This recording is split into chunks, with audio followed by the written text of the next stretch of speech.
Christmas mini vlog అనమాట. So చూడొచ్చు Christmas tree and ఇక్కడ పసుపుల పాక అయితే ఉంది. సో ఇదైతే మా వదిన హౌస్ అనమాట. సో అక్కడ డెకరేట్ చేశారు. ఇక్కడ యేసుప్రభుని అలా ఎందుకు పెట్టారంటే ఇంకా 12 అవ్వలేదు అనేసి అయితే పెట్టారనమాట. సో అందుకే 12 అయిన తర్వాత లోపల పెడతారు.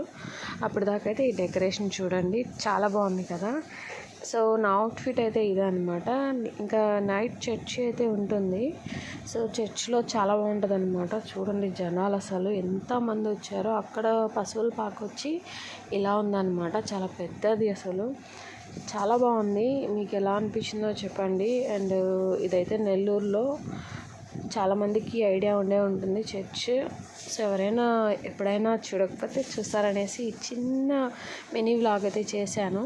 సో నా ఫేస్ చూపించకపోతే బాగోదు కదా అనేసి నేను కూడా తీసుకున్నాను అనమాట. సో నా వీడియో నచ్చితే లైక్ చేయండి, షేర్ చేయండి.